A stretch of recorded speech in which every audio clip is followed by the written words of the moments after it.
Hi, hello there. Today is a really, really interesting topic and one that has been troubling me and I'm gonna say helping me for years. Uh, and I effectively decided to go ahead with it. And so the topic is it's confidence, okay, and how effectively and I took a set of I'm gonna say show notes in here that can help you and to be fair, also help me, but help you to understand a self journey. Um, it is deeply personal and it's backed by science. And essentially, what I would like you to think about is this that the topic is confidence. How do you build true confidence? The issue has been troubling my mind I'm going to say for a long time, mostly because many I would say many of the people that come to us in here, either being adults, mostly adults, we teach only adults, don't people don't really come in here immediately and say like, look, I want to work on my confidence. I've got, big people, strong, muscular, got not as muscular folks, and there is some deep sense of what should I do if something happens. So this is um, many times mm, often misunderstood. To be fair, it's to talk about confidence, something that comes from the inside. It should not be ego. That's not the point. I've seen a lot of people with ego. I think in the martial arts community that also works. Um, because you fight and you got a certain skill and you understand a bit more about this or that, and you potentially your head says, I can overcome that person. But that's probably not the right approach. Because as we all know, one day you become frail, one day you will become less strong, and there is no ego that can work on it. So this is not about faking it. I'm talking about the real grounded confidence, the one and the one that is earned. Okay. Um I don't think, although you see some kids, I did see this in my own life. Some folks just apparently have it, but I don't think you are born with it. I think you build it brick by brick, by each interaction with the ones that care for you or the ones that don't care because you have a certain size or a certain characteristic or you speak in a certain way. So I think it's something that you build brick by brick and by action. So I think that's really important. To be fair, from a personal story, uh, I used to look at teachers and masters and instructors, and man, these guys for me always had something divine. Like they would do a kick or they would move in life in a certain way, and I'm like, oh, I really want to be like that. And I think that's fine in a certain way. If you find a model of someone that has really good and true values, but what do you know about life when you are a kid? You don't know. So really, I think as a parent as well, we need to be really careful on who and where we put our kids into. So from my side, it was this. It was I wanted recognition. I wanted to belong. That's it. Like I wanted to belong, and then later on, I wanted to recognition about my efforts. And that was really hard to overcome. And I think I still work. I'm still working a ton on that. Um, and that requires a team. That requires someone that helps you to recognize your steps and your story step by step. Um, I, to be fair, I just knew that a bit like what I see many folks do in here at the studio. They just keep showing up. That's it. Um, Besides the fact that uh, what do I do with this? What it's just show up, okay? And that, yes, I felt scared. Sometimes I would say that I don't want to go to the training. Sometimes when I'm talking about karate or even later Krav Maga, but bro, not. But in karate, I was like, I don't want to go in. But I was scared. But as I started winning more competitions and having some kind of role and teaching others and being like, I just kept chewing up. So, and essentially, to be fair, I started teaching, man. And when you start teaching, besides the competition aspect, when you start teaching and you start giving and you start serving, and some folks would have great results, others would start saying thank you.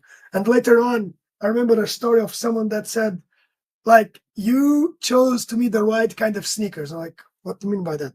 Yeah, you told me this. Yeah, I can run. I'm like, yes, of course you can. But for me, that was clear, right? And I helped choosing the right sneakers. And and that person in particular, she started running, and she said thank you. I was like, oh, okay. That's when most of the things hit me. To be fair, confidence isn't something, to be fair, that begins inside it. It's done by motion. And what I mean by this is the following: it comes to you back from the people that you serve. And of course, I'll look. I use this quite often. I just show up. Got it? I just show up. I mean, I show up. That's been my characteristic, and I believe that because of that, you begin also to become resilient. And because you do that, and because you serve others, and they become better, then it comes back at you. So I think that's tremendous. To be fair, uh, it's something that I've only understood when someone asked me what is really happening, and then of course, as a business, we receive testimonials, and yes, we do have like 40 testimonials with 5 stars and one with 1 star. It's life. Um, but looking at the overall picture, it's when people start coming back. I am stronger. And I'll give you an example later on of one of our students that just made tremendous changes, although it's hard sometimes to recognize the path.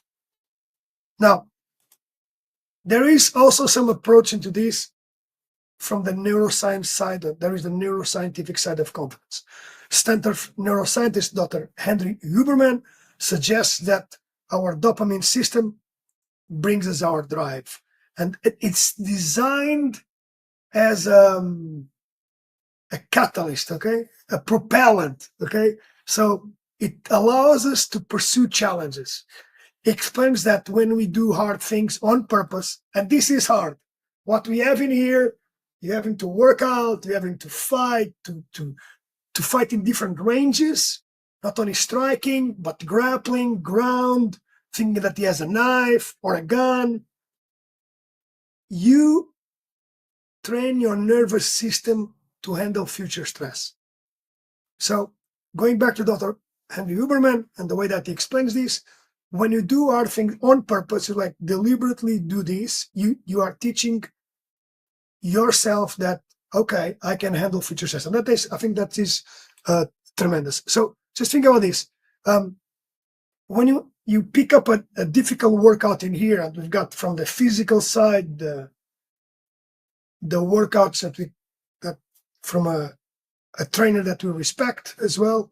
They're called diamond protocols, or you handle later on, that's from the physical side, but in particular in here, I would say clinch and going close into the body for some people, many times women, because they are not taught that way. Not every, but I see this happening. It's hard to go on a clinch. It's hard to put your head under someone's shin and push through and make the unbalance. It's hard to be touched. But look what? That's what's likely to happen in a confrontation moment. And we have in here a safe place. You guys go in here, the moment we walk inside, this is a safe place for your life. And we explain that, and we go step by step. So when you handle this difficult workout, the difficult position on a specific Krav Maga self-defense technique, you are preparing yourself also to a confrontation, to a public moment of doubt where you act anyway. So you are literally, and I mean literally, I mean directly and literally training your brain to release dopamine from the effort, not from the reward. Okay, just think about that. You are training yourself in here, but then you need to recognize that. Got it? You need to recognize like, oh, okay, I've done my 10 kicks today. It was hard. The person was tall. Or I just went into that clinch and grab. And I think the self growth comes from like, okay, I've done that task. But the reality is that the dopamine is triggered by the hard thing that you're doing here. And to be fair, that's how we rewire the brain to believe in yourself. So confidence is not that belief. It's proof of repeated action and meaningful action. Easiest way to call this, do your reps. The more meaningful reps you do, and they need to be meaningful, okay? They need to have that feedback. The more you do, the better you become more competent, and then it translates into confidence. So I think that I want to put that across. I think it's tremendously important because I see every day in here people making sure this happens. All right, independent of their physical degree levels, okay? But that does work. So I want to give you 5 steps to real confidence. The ones that I've seen in here that work for me, and we make them work for you. Okay, they are tested, and we do them often. Okay. One of them is the following, and probably this is the hardest one. That's why we've got in place structures like a member of our team will call you. Okay, and I'll tell you why. Stick to one thing long enough that quitting becomes harder than continuing. What do I mean by this? Stick to one thing is we've got our 6-week challenge. 6 weeks, it's pretty good time. Okay, come in here, train 2 times, 3 times, 5 times a week. And then it becomes hard to stop that because you just place something in motion. Yes, you can say, I don't have time in my life for training 3 times a week. Okay, train 2, but less than 2, I don't believe in that. I truly don't believe training once a week is very hard. Very few people can do it. It is possible, but very few people can do it because then you get sick or something happens, right? So stick to one thing long enough that quitting becomes really hard. The second one, start scared. Yeah, this is weird, okay? But take action first, and then the belief will follow. Yeah, come in. And then I would say third, as you move along, man, start by serving others. And start by teaching and helping, and watch their wins become your proof. Yes, as others transform through your effort, it's the effort that you made your proof. From your side, I would say next one, number 4, track the tiny victories. And this feedback loop does matter. Okay, I've made 2 practices this week. I've lost 7 pounds.